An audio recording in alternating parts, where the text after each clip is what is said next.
Hi everyone, it is Laurence here and welcome to this video, the follow-up formula. Now before I begin, there is this title may be slightly misleading. There is no formula to follow. Every industry is different, so there's no kind of structured formula, but there is definitely certain things, ingredients to following up that you need to take on board and follow. So that's what this video is all about. So here's what we're going to cover. We're going to look at the importance of following up. I think when you understand the importance of it, actually doing the following up makes a lot more sense, and it's a lot easier to do. It doesn't seem like such a kind of dreaded task to do. And then we're going to look at why speed is 90% of the battle. And then we're going to talk about catering for everyone and understanding that there are multiple methods to following up, and not everybody, for example, checks emails. So we need to look at how we can reach lots of different people. So let's kick off with the importance of following up. So we'll start with this sales statistic slide. Where it says at the top, 48% of sales people never follow up with a prospect. So that is definitely true. Whether you're a consumer, and I work with a lot of business owners, and I can assure you that is most definitely a truism. 25% of salespeople make a second contact and then stop. Only 12% of people make 3 contacts and then stop, and only 10% of people make more than 3 contacts. And here's where it gets really interesting. 2% of sales are made on the first contact. 3% of sales are made on the second contact. 5% of sales are made on the third contact. 10% of sales are made on the fourth contact. And then the biggie at the end, 80% of sales are made on the 5th to 12th contact. So if you're not making a minimum of 5 contacts, then you are missing out on a huge chunk of sales. The amount of people that I speak to that will send out one email, and then they'll kind of kick back and think, right, that's me done with the follow-up. They are missing out on a huge chunk. The amount of clients that I personally bring on board, the amount of sales I make from people that have inquired kind of 6 months, a year ago, is huge, and it's a massive part of my business. And if I didn't have that follow-up system in place, that continual automated follow-up system that I'm going to help you install in your business in this module, then my business would be a tenth of the size of what it is. So it's really important that we kind of take this on board, and 80% of the sales are made on the 5th to 12th contact. However, that slide is a little bit old. I don't know if you've ever seen that slide. It's been knocking around for a few years now. But it is a very kind of powerful thing to kind of an impactful thing that you can read straight away and understand the importance of following up.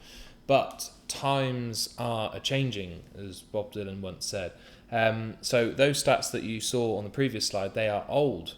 And getting customers now is harder than it's ever been in the history of the world. Dum dum dum. So here's a few stats that a research company did. I forget the name of them. I should really kind of quote them, but I can't. But here's some kind of findings that a research company did on consumer behavior, and they sell this research to businesses to kind of help them make more sales and help them understand consumers better and all that good stuff. So here's a few things that they discovered. They found out that we now spend on average 9.73 hours a day receiving personal media. So that means basically on our computers, on our phone, watching TV, listening to the radio, on Facebook, on Instagram, on Twitter, on whatever it may be. We spend 9.73 hours a day basically consuming information, and when you put that in terms of percentage of the amount of hours that we're actually awake, probably quite a lot over 50% of all of our time when we're awake is spent consuming kind of media of some description, which is quite frightening. So over half of our waking hours is spent consuming information.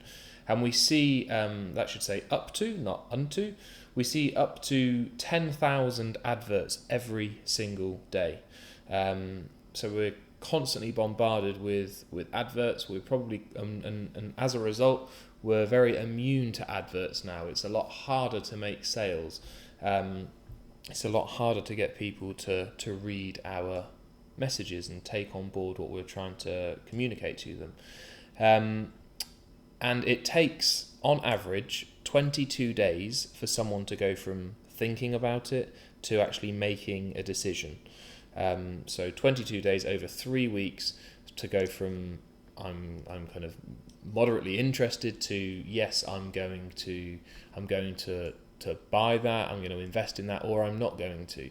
And the reason being is because of how easy it is for us to do research, how many options there are out there as well. It all has a massive impact as to why we take so long now to make kind of relatively menial decisions.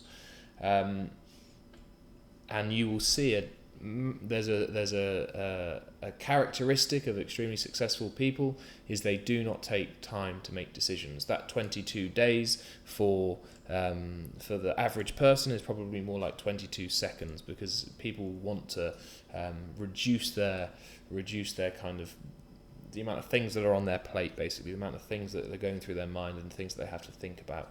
So, but the average person takes 22 days to go from thinking about it to making a decision, whether that decision is a yes or a no. And we also need, on average, 32 points of contact before we make a decision. So back in the day, that number used to be 7 or 12 or 14, and people thought that was extremely high then. It's now 32 points of contact. So just to recap, we spend over probably about 60% of our waking day consuming information and content.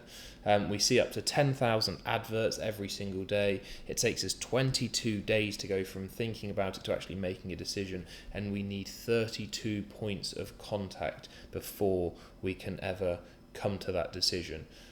So when I say that it is now harder than ever to get somebody from a stranger to giving you money and becoming a customer, I really do mean that, which highlights just how important follow-up is. So all of that doom and gloom about how difficult it is actually extremely good news for you and I. And the reason it's good news for us is because we actually know this stuff. We know how difficult it is. We know how much communication is needed. We know how many points of contact are needed.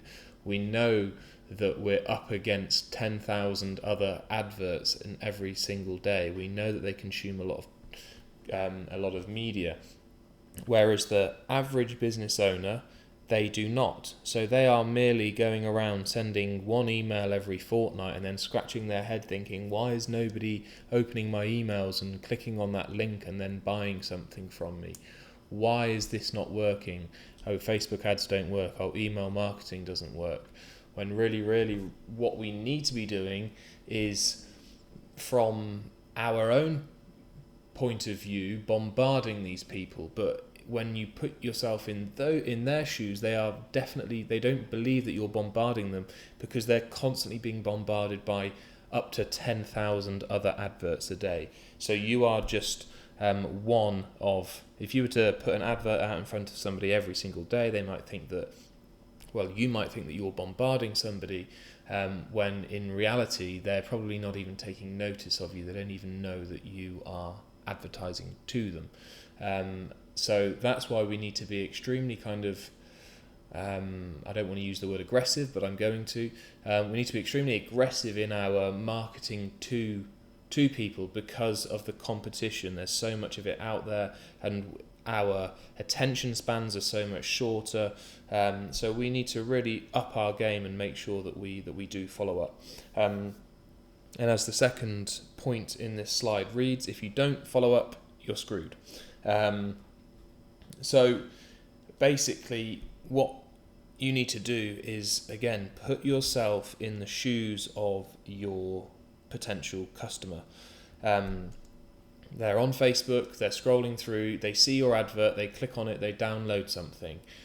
And now, if you were to do that very thing, the chances of you then going to your inbox straight away, finding that, opening it, consuming it, clicking on the link, doing some more research, buying the product, calling the company, it's very slim. It very rarely happens instantly. If we go back to this slide, it says 2% of sales are made on the first contact. So that is somebody that kind of that will only happen up to 2% of the time, and I imagine that 2% is a lot smaller number now, since we understand that all the kind of doom and gloom facts that I just mentioned. So Facebook, we need to remember, is, well, every single platform now, every platform online is no longer a sales platform. It's an introduction platform. So because there's so much choice out there, we can look at something on a Facebook advert, and then we can go to Amazon and look at competitors straight away. We can Google other competitors. Facebook is merely an introduction platform, and that's what we need to remember it is, as opposed to a one-time sale thing. So we can't just expect somebody to download a information pack, download a brochure, request a quote, and then be perplexed when, say for example, they requested a quote and they don't pick up the phone the first time you call them. Oh my God, how can somebody request a quote but not pick up the phone or respond to one of my emails? It's because they're getting, on average, I think it's 134 emails a day inside their inbox. So we need to be kind of aware that Facebook is merely an introduction platform and not a sales platform. We can't expect the potential customer to do all of the legwork for us.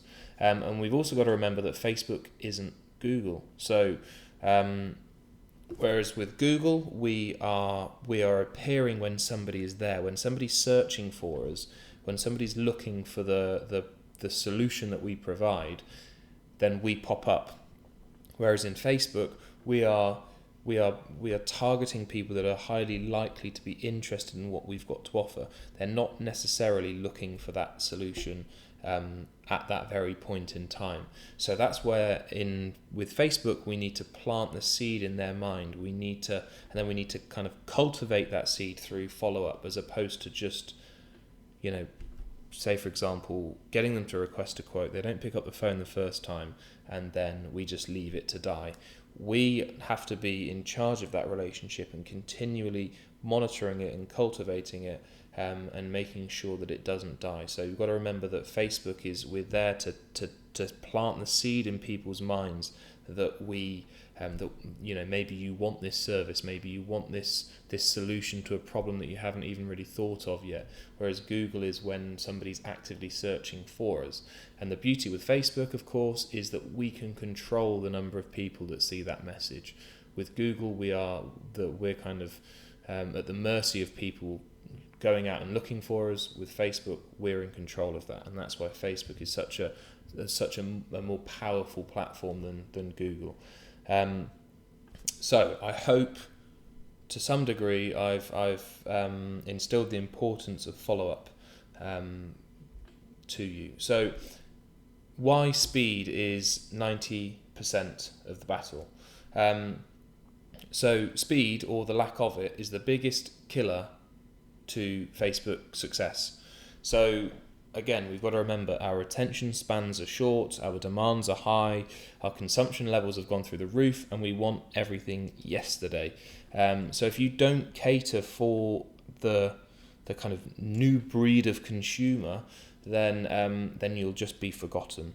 People want everything now, and I could just kind of have tagged on to the end of the previous slide that, make sure that you follow up with people quickly, but that would be doing the importance of speed a disservice. Speed is the make or break to your follow-up, and your follow-up is your make or break to your Facebook campaign. So speed is the crux of your entire Facebook success. If you're not quick, then your campaign is just not going to succeed. So I've got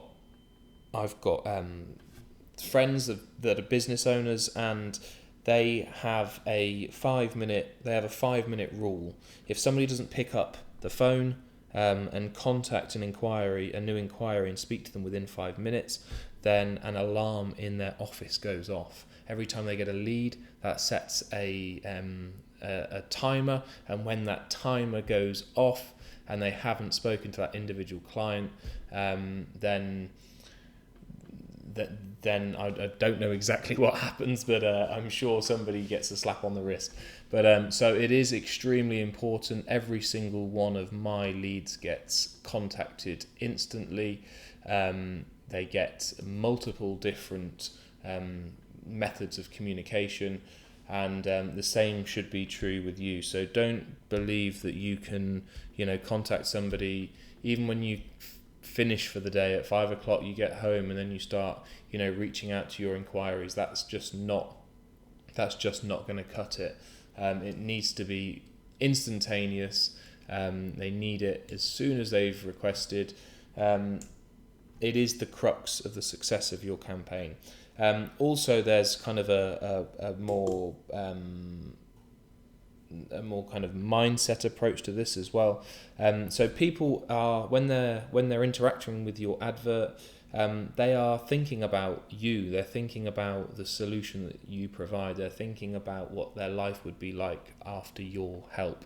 So it's a really good idea to communicate with them while they're thinking about you. If you let them sleep on it, for example, then the following day they might go, oh yeah, I'm no longer interested in that. To give you an example, I'm quite an impulsive person. I'm quite an impulsive purchaser. I got frustrated with my laptop and the storage space in it, and I had two options. I thought I could either get iCloud and start putting things on the cloud, or I could go to the Apple store down the road and spend £2,700, I think it was, on a new laptop. And I really wanted to go. I was going to go. I was genuinely, I was putting on my jumper to go and get it. And my girlfriend said, "Well, what are you doing? Just sleep on it. You're so impulsive, blah, blah, blah."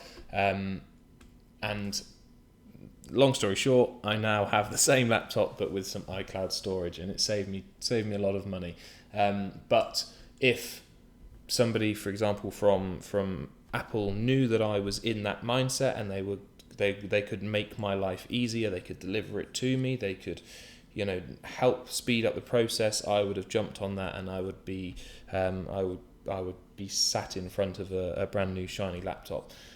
So getting people straight away is a really important kind of psychological advantage that you can get on your competitors, because most people don't understand the importance of this. They see a lead come through, they see a new inquiry, they think, great, I'll call them after lunch, and that's just not good enough, basically, in today's world. So catering for everyone. So what we need to remember is that not everybody checks email, for example. So if your follow-up is reliant on one form of media, whether that be just over the phone, whether that be just via email, then your results will be diminished. So I'm going to, in the upcoming videos inside this module, I'm going to teach you how to communicate on an automated level via email, via text message, and create a telephone sales system as well. But what we will focus most of our time on is email. And the reason that we're going to focus most of our time on email is because it's relatively straightforward. It's fast, it's very cost effective, and so it's a good place to start. But because of those things, it's also it's also not a very good place to start, because it's everybody's go-to form of follow-up, and that's why people get, say, for example, 134 emails in their inbox every single day. So there are lots of other follow-up methods that we can choose, and by the more difficult the follow-up method is for you to execute, the less people that will be doing it, therefore the less competition you'll have. So competition inside an inbox is very high. Competition on someone's doormat is very low. So if you have the capability, if you have the kind of the scale to send things through the post and do personalized things through the post, then that works extremely well, because nobody else can be bothered to do it. So I go back to the kind of doom and gloom stats I talked about our the average consumer needing 22 days to make a decision. All that stuff is actually good news, because nobody else is doing it. And the same applies here. There's lots of opportunity because nobody else can be bothered to, for example, send direct mail in the post or pick up the telephone and have a conversation with a potential customer. So if you do just rely heavily on one method, then your results will be diminished. So there's lots of different ways that you can kind of follow up and continue that conversation with people. You could do it through direct mail, as I said. You could do it over the phone. You could do it through SMS marketing. You could do retargeting on Google or on Facebook. You could send videos to people. You could do, for example, bombs. You could send people looms. They're both two kind of video emailing services. You could upload videos to YouTube and send your email list the link to the YouTube video to go and watch. Lots of different things you can do, but if you rely heavily on just one method, then you're going to miss out on a portion of your target audience. So I hope that this video has kind of highlighted the importance of following up. So just to kind of recap, our consumer behavior has kind of gone through the roof, and we're now we've got an awful lot of choice, so we need constant follow-up, we need it quickly, and we need multiple methods of following up. So let's now jump straight into the next video, where we are going to be creating a automated email sequence, and then in the subsequent videos we're going to be looking at creating a telesales system and communicating with your potential customers via SMS text messages as well. So thanks for watching, and I will see you in the next video.